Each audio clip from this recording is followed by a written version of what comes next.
Although we speak of Bach flower remedies as deriving from England, and that healing herbs are all made in England, with the exception of olive and vine, which we make in France or Greece, plants do not recognise national boundaries. Impatiens is called Himalayan balsam because it comes from the Himalayas. Mimulus comes from California in the USA. And Cerato, well, Cerato comes from China. Indeed, it originates in one small part of western China, the Minjiang Valley, northwest of the city of Chengdu. It was brought to the West by Ernest Wilson, the famous plant hunter, when he sent seeds in 1908 to those who had sponsored his expedition. And that is how it came to be growing in a garden in England when Dr. Bach found it in August 1930, when he was staying at Cromer in Norfolk.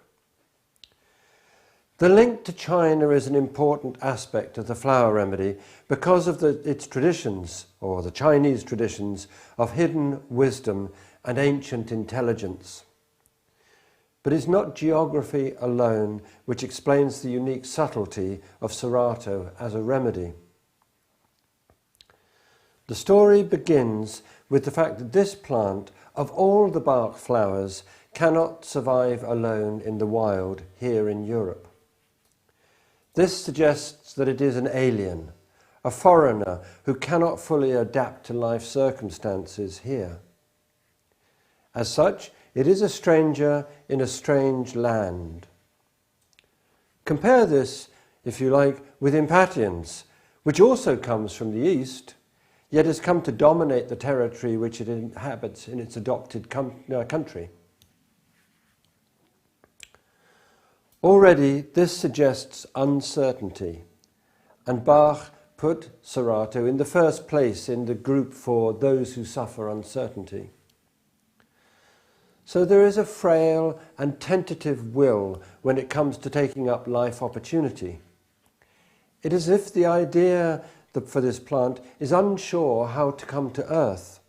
And this is evidenced by the fact that it grows high up in the air on the limestone cliffs in its native land. So it's not strongly rooted here in life on earth. The stems, which represent the emotional aspect of the remedy, are variable. Each year the plant puts out a fresh growth with vigour and fresh strength, but the stems from the previous years remain there brittle and dry, moribund. Emotions are not constantly and are not always expressed clearly by the Cerato type. The leaves are simple and covered with stiff, bristly hairs, an indication of sensitivity to others perhaps, but in an awkward and rather confronting way. Each leaf grows from a node on the stem, and at each node it changes direction, and this shows the changeable nature of Cerato. What is sometimes described in the books as being easily led astray by others. This alternating change in direction is driven by emotions, but constructs a pattern of thinking. This is the combination of water in the stem and air in the leaves. Now it might be well to say something about this change in direction which occurs at the node. I can do you a drawing, if you will. If we start again at the root and say, here is the earth, and whatever form the root takes, whether it's threaded roots like that, or whether it's the tap root of the chicory, for instance, we can be sure that this element here, which is earth, is where it's anchored. Now, it throws up a stem, and this stem actually grows out of this change which occurs where the node between root and stem changes the quality and direction and nature of the growing cells. And this grows up again to another node point, which if you take impatiens, for instance, that grows progressively up from each node.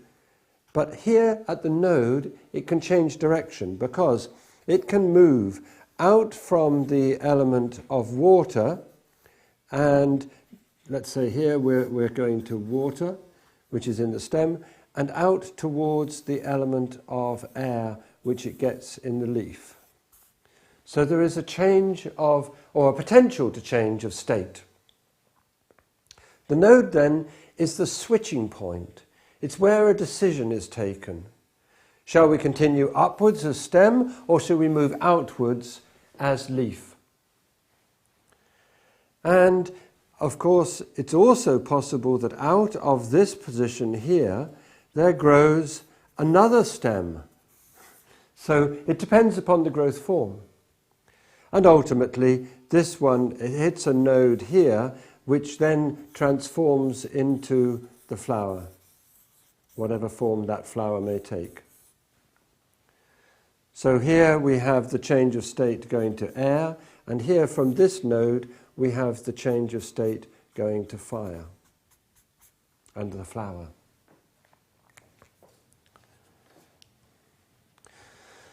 So when it comes to the flower, we can say this is rather the end of the line of development, and it's here that the real transformation occurs. So going back to this idea of the nodes, we have a change point here between root and stem, a change point here between stem and leaf, and then a change point here between, well, Goethe says that all flowers are actually adapted leaves. So what might have become a node with a leaf becomes a node which generates the flower, if that makes sense. What actually happens with Cerato, I put the stem in first, is it hits, well, this is growing, of course, in the opposite direction. I should have started at the bottom. It grows up, hits a node, hits a node, hits a node, hits a node. And each time it hits a node, it changes direction. Now, impatiens doesn't do that. What I've shown you in impatiens is that the growth is absolutely, there's a node, there's a node, there's a node. But it goes straight up. And there's only one stem, which is very important in impatiens. So it has a single statement of I. Whereas with Cerato, you have many, many, many stems. 20 or 30 stems each year as the plant reaches maturity. So already the identity of the individual and its thought forms and emotional states are complex and variable and not single. Now, it could go up, and when it gets to the node where the leaf is going to form, in this case something like this, it could go up and go out straight. But when it hits the node, it changes direction. So the next leaf comes out like this, and the next leaf comes out like this. And when you look at these leaves from above, from here, what you see is that they form the spiral around the stem. Now that's very difficult to represent. But I think that what spiraling represents, and this is where we're talking about traditional wisdom, traditional knowledge, that the spiral has always represented the coming in of knowledge and wisdom. And you can go back thousands of years to various places. You see it, let's say, in the Neolithic monuments in Tara in Ireland, and you could see it in the dragon forms that are in Egyptian mythology and so on. Without going into that now, there is a long tradition that the spiral means bringing in knowledge. Now the question then is, does it spiral outwards and anti-clockwise, which is a discarnating process, or does it spiral clockwise and inwards, which is an incarnating process? So with Cerato, the complexity is there to be seen, but you have to be able to know how to read it. Each flower only opens for one day, unfolding the 5 petals in a spiralling movement, which is repeated again as the petals close and it spirals back in to the energy being withdrawn back into the stem. It's a beautiful expression of the indrawn wisdom and knowledge which I think comes with Cerato. It is this connection with the higher self which the Cerato person is searching for. Hence the constant questioning of others. Do you know the answer? Do you know what it's really about? But this is a life, we might say, that is a little bit hit and miss. Few of the flowers set seed, and when we break open the seed heads, and these stay attached to the plant for longer than any other of the bark flowers, we find that there are not many seeds inside. And they are not quick to come to earth to take up the full opportunity that life affords. So they're not really drawn strongly into incarnation. And you might say this relates to some extent with clematis and an unwillingness to enter life. At the same time, with the complexity of the flowering process, with its bimorphic incompatibility, you remember we said before there are 2 plant forms with Cerato, which prevent self-pollination, as we saw with water violet, and there is a sophistication and latent wisdom with Cerato which comes from the ancestry of knowledge, a connection to the past, not through the roots and life on earth, but rather through the isolation in ancient China and the connection to other levels of existence, other physical realities. Perhaps this is fanciful, but there is meaning in plant forms, something greater than ornament and decoration. And I've been to China to see where Cerato grows, where it lives, where it originated, and there is something different there which still lives within the plant, even when it comes to live in the West.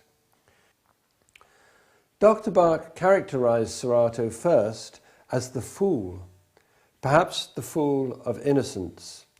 But later he writes of the fool having the counterpart of wisdom, and then later self-distrust. It's as if he found it difficult to characterize the remedy, or else he was downgrading the archetype. But then that's the quandary contained within Cerato, what it actually described, uncertainty as to the exact meaning. It leaves us free to interpret and understand as we may choose to.